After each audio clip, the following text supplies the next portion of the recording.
Walk into any high-end smoke shop today, and you will see shelves packed with premium glass pieces, each carrying a price tag in the hundreds or even thousands of dollars. At the very top of that market sits the recycler rig. Glassblowers and daily users praise it for delivering the absolute smoothest pull possible. The engineering promises two specific benefits: zero dirty splashback hitting your lips, and maximum preservation of flavor compared to standard water pipes. But owning one of these pieces requires a trade-off. To get that performance, you have to completely change how you maintain and interact with your glass on a daily basis.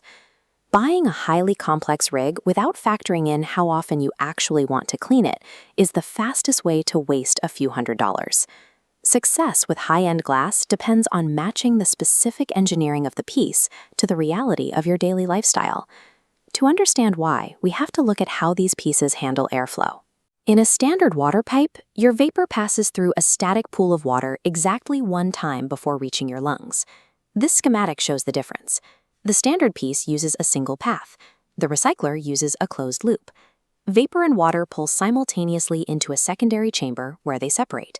Vapor escapes upward, while water falls down a return tube. That return path is the defining feature. It creates an endless vortex cycle, setting a true recycler apart from a standard multi-chamber bong. Every time vapor makes contact with water, it rapidly loses heat. At the same time, the water traps harsh byproducts before they reach your throat. Because a recycler loops the vapor in that continuous vortex, it forces multiple cooling passes in a single hit. It does this entirely through fluid motion, without forcing the air through the tiny restrictive percolator holes found in standard bongs. That unrestrictive high-contact cooling preserves terpenes. Those are the delicate chemical compounds that give high-quality concentrates their distinct flavor profiles. Now compare that delicate concentrate vapor to the thick, dense smoke produced when you combust dry flour. Combusting flour generates heavy ash and thick resin. Mixing that physical particulate into a rapidly moving, looping water cycle immediately creates a sludgy mess. While the recycler's mechanics are optimized for clean vapor, heavy combustion creates a physical environment that works against the design. If you are going to use concentrates, you still have to choose your structural layout. Recyclers come in different shapes that significantly alter how they perform, starting with the incycler.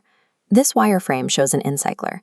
Here, all of the recycling plumbing, the intake and the return tubes, are contained entirely inside one main glass chamber. Structurally, this creates a compact piece with a low center of gravity. It is incredibly stable sitting on a desk and much harder to knock over. The trade-off is entirely aesthetic. Because the plumbing is hidden inside an outer layer of glass and water, you lose the visual spectacle of watching the vortex spin. The incycler is the utilitarian choice, prioritizing stability and breakage prevention over dramatic visual art. On the other side of the spectrum are the external designs, dominated by the popular Klein and Pillar styles. These pieces are defined by external return tubes that route the water far outside the main body of the rig. This creates a clear visual spectacle. You get an unobstructed view of an intense water tornado spinning in midair, exactly why glass enthusiasts love them. Functionally, routing the water outside the main chamber allows for high drainage speed. The water falls quickly, resulting in incredibly smooth, continuous airflow.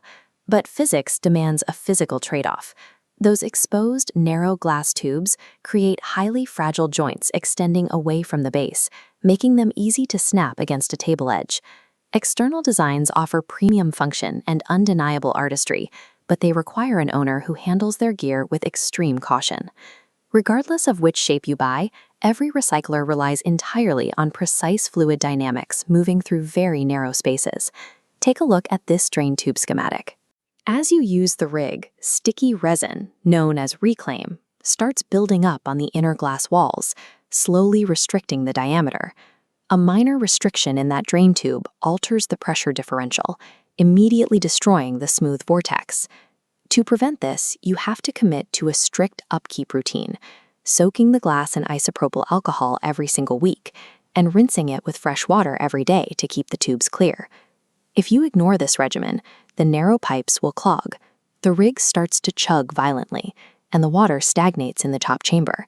Skipping your maintenance physically downgrades a premium recycler into an overpriced, poorly functioning standard bong. We can map these trade-offs to your habits using a flowchart, starting with one question. What is your primary consumption method? The path splits between concentrates and dry flower. If you consume concentrates, your focus on flavor preservation makes the recycler a perfect technological match. For you, dedicating 10 minutes a week to an alcohol soak is a fair trade for the resulting hit quality. You are ready for a Klein or an Incycler. But if you are a daily dry flower smoker, follow the other path. The heavy ash output from combustion will overwhelm a recycler's narrow plumbing in a matter of days, making it a frustrating financial investment. Flower users are much better off purchasing high-volume standard beaker bongs or straight tubes that are built to handle heavy particulate matter. The material you consume dictates the hardware shape you need, long before you ever look at a price tag. There is one final user profile to consider: the low-maintenance consumer. If you tend to leave water in your rig for days at a time and avoid deep cleaning, buying a recycler will waste your money. You will break the vortex function within weeks through sheer neglect. Save your cash. Stick to simple, single-chamber rigs that are easy to rinse out and incredibly difficult to clog. And if you do decide the recycler is right for you, make sure you pair it with the correct airflow accessories, like a spinner cap, to complement the vortex you just paid for. Recyclers offer the smoothest, most premium hit available on the market, but they demand high effort in return. The perfect pull comes from choosing engineering that honestly matches your daily habits, rather than simply chasing